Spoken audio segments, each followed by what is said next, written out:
اس وجہ سے تمہارے گھر میں خیر و برکت نہیں ہوتی ہے، اس لیے گھر کے گیٹ کا پردہ صحیح کر لو۔ کوئی جو ہے کوئی بے نمازی کی نگاہ تمہارے گھر کے اوپر نہیں پڑے گی اور تمہارے گھر کے اندر خیر و برکت شروع ہو جائے گا۔ اس مناسبت سے مجھے ایک شعر کہہ لینے دیجئے کہ برباد گلستہ کرنے کو ایک ہی الو کافی تھا، برباد گلستہ کرنے کو ایک ہی الو کافی تھا، ہر شاخ پہ الو بیٹھا ہے، انجام گلستہ کیا ہوگا؟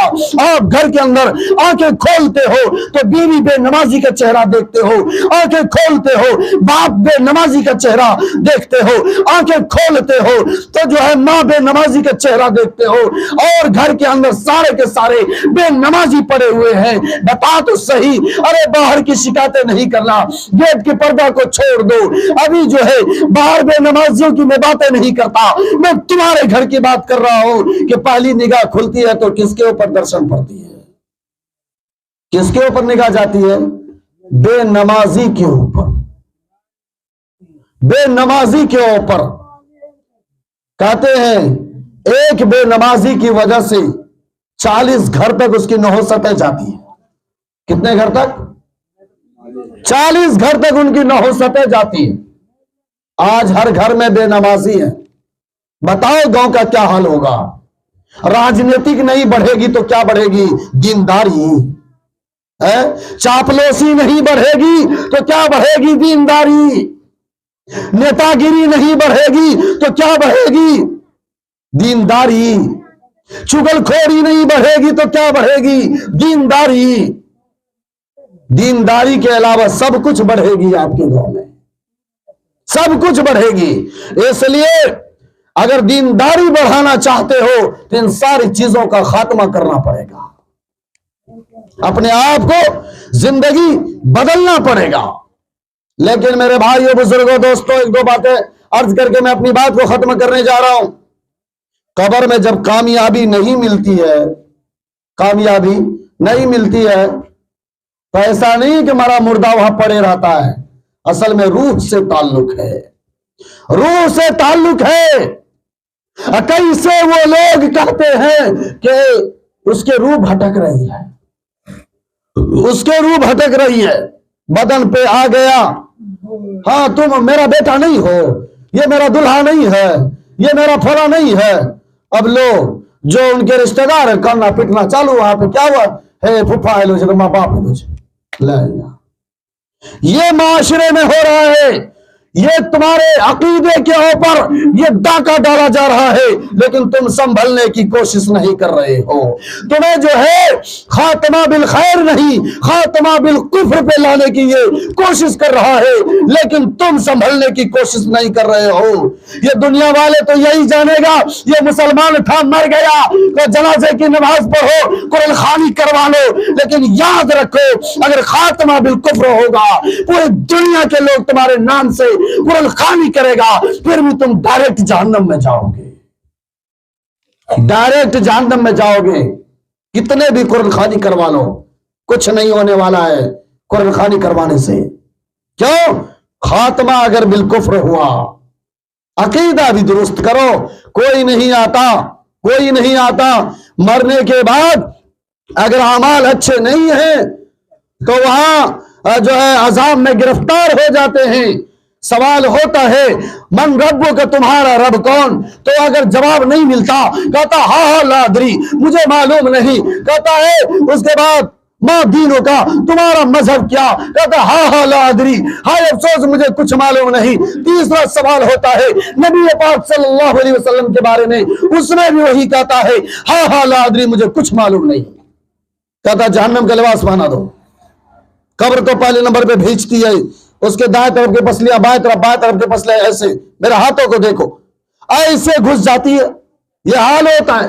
اس کے بعد 99 اژدہا، ایک روایت میں 70 اژدہا مسلط کر دیا جاتا ہے میرے بھائیوں، اور یہ عذاب کا سلسلہ چالو رہتا ہے جب تک کہ حضرت اسرافیل علیہ السلام کا نفخ اولا نفخ ثانیہ نہیں ہو جائے گا، ان کا بگل نہیں بچ جائے گا، اس وقت تک وہ قبر میں عذاب کے اندر مبتلا رہے گا۔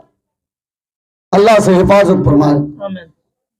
میرے بھائیوں اپنے اعمال کو سنوارو، انشاءاللہ ہم لوگ سنواریں گے. انشاءاللہ مرحومہ کے نام سے قرآن خوانیاں ہوئی ہیں.